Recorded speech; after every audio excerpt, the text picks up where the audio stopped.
अगर पिछले 5 साल का आप डेटा पूछते हैं तो लगभग 8,000 संस्तुतियाँ हमने की हैं, चयन जिनकी रिकमेंडेशन यहाँ से जा चुकी है, और लगभग 9,000 भर्तियाँ हमारे यहाँ लगभग पेंडिंग हैं, जिनको अलग अलग स्तर पर हैं।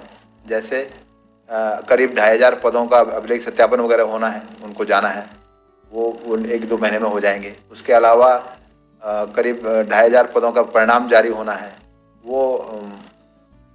वो भी आचार संहिता के तुरंत बाद हो जाएंगे। और उसके अलावा लगभग 5,000 भर्ती ऐसी हैं जो अभी फॉर्म भरने में और दूसरी प्रक्रिया में पेंडिंग है। उसमें अभी हमने आपके माध्यम से अभ्यर्थियों को भी बताना चाहूँगा कि उसमें अभी हमने बच्चों को 10 दिन का टाइम और दिया है आवेदन भरने के लिए, क्योंकि कैंडिडेट्स की रिक्वेस्ट आई थी कि साहब इस बीच जो रेवेन्यू सिस्टम है, जो तहसीलें हैं, जो एसडीएम ऑफिस हैं, वो सब व्यस्त रहे हैं और उन्हें सर्टिफिकेट लेने वगैरह में कठिनाई हुई है, तो हमने उन्हें 10 दिन का समय और दिया है। 3 मार्च को इसका आवेदन अंतिम तिथि हो जाएगी, अब जो विस्तारित तिथि है, और उसके बाद अप्रैल मिड तक या अप्रैल के लास्ट तक इसका फिजिकल भी कंप्लीट हो जाएगा। कितने पद हैं?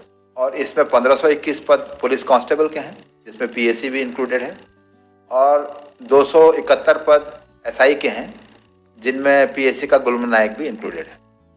मैं समझता हूँ काफ़ी हद तक, क्योंकि जो अगर आप पूरे 20 सालों का 21 सालों का ये देखेंगे तो मुझे उम्मीद है कि इन 5 सालों में सबसे अधिक भर्तियाँ हुई हैं, यहीं इसी आयोग से नहीं, लोक सेवा आयोग से भी और दूसरे आयोगों से भी।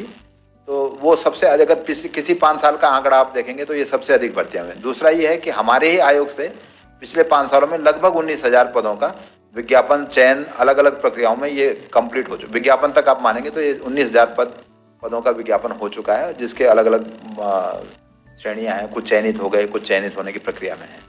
तो इस लिहाज से ये सबसे बड़ा, इस 5 साल का सबसे बड़ा डेटा हमारे आयोग का है।